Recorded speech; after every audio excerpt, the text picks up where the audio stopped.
Welcome to the first episode of the 12th Man on the Pro Football Spot channel. I'm Brandon Perna, and just like the 12th man in the stadium, I'm going to be loud, obnoxious, drunk, all while pretending to know more about football than the coaches, players, and anybody else who thinks they know anything about the game.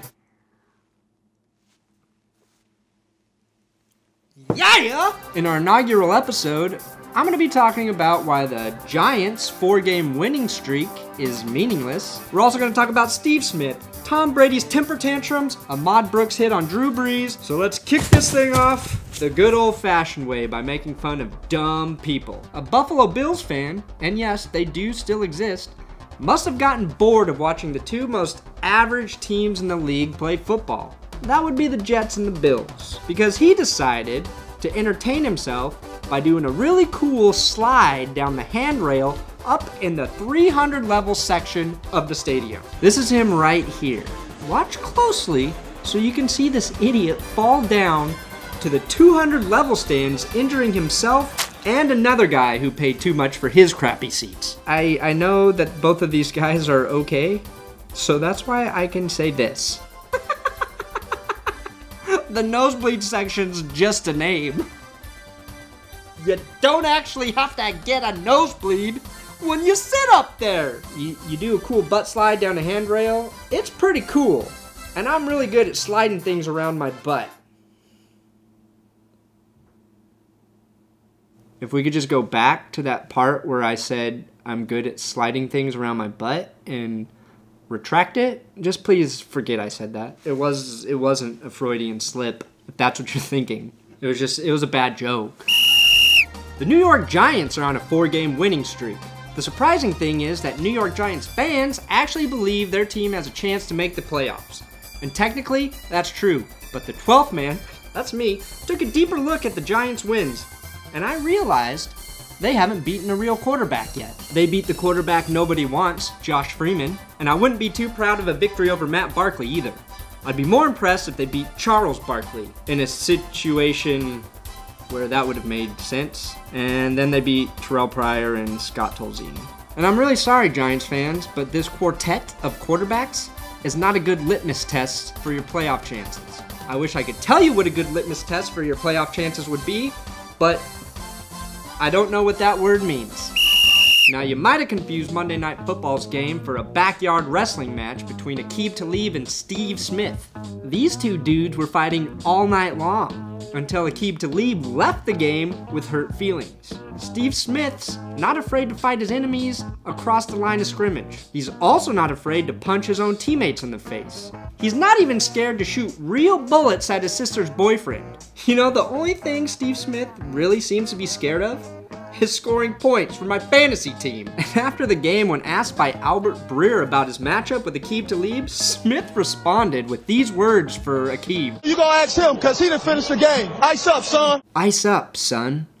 That's the exact same thing my dad said to me when I asked him how to deal with unwanted erections in middle school. You just sneak a small bag of ice into your trapper keeper? The only person who should have been icing up after the game was Tom Brady. The game ended on a controversial pass interference penalty that was not called, and in typical Brady fashion, he decided to yell at the refs all the way into the tunnel. You know, I feel for you, Tom. It must be hard being one of the highest paid quarterbacks in the league, winning 2 Super Bowls, doing Dodge Dart commercials, and then going home and having to make love with your supermodel girlfriend? I'd be a whiny bitch too if I were in that situation. Ooh, that's good. And the biggest story of the week may have been the hit Ahmad Brooks put on Drew Brees in Sunday's game between the Saints and the 49ers. Now, every NFL show has talked endlessly about the hit throughout the week, and we're gonna do the same gosh darn thing. Ray Lewis finally got his passion back when talking about the situation. If they find this kid Trent, I'm gonna pay half of this kid's fine. Better pull that American Express card back out, Ray, because the No Fun League handed Brooks a fine just shy of $16,000, or as I call it, bitch money. Nope, that's not what I meant to say.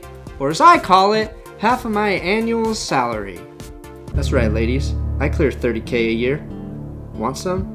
I make that teacher money come get it. Ray Lewis also noted that defensive players weren't just players. They're men.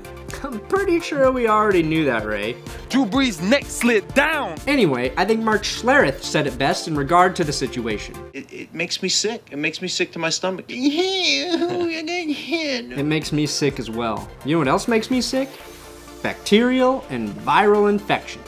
And when I get sick from those, do you know what helps make me feel better? A big old bowl of your Mark Schlereth stinking good green chili. I'm really eating it. No, this show is not sponsored by Mark Schlereth's stinking good green chili. I just like it, and I would appreciate it if Mark Schlereth sent me a bunch of free green chili. You know, Mark, it's really the only way the NFL is going to learn its lesson to not make the game suck. Well, thanks for watching the first episode of 12th Man. Like any great football show, we made our debut when the season is halfway over. But we're here because we love football. It's the ultimate team sport, which makes it unpredictable. I mean, who would have thought that the Chiefs would be 9-1, that both the Atlanta Falcons and the Houston Texans would be in the same category as the Jacksonville Jaguars? Who would have thought that? Seriously, does anybody know a man who accurately predicted that scenario before the season started? If you do, call that man up. Get some betting advice from him and pay off your bookie. Anybody who would have known that is what was going to happen this season has unearthly psychic powers. Exploit him, make some money, get rich. That's what this game's about. Now, if you didn't think the first episode sucked, please subscribe to the Pro Football Spot channel. And if you did think the show sucked, go ahead and subscribe to the Pro Football Spot channel. It doesn't really matter what you think. Make sure to check out my channel, That's Good Sports, especially if you're a Denver Broncos fan, because that's mostly what I talk about. I will help you fight the NFL, Mark. All you have to do is give me a lifetime supply of stinking good green chili. If that's a deal, call me.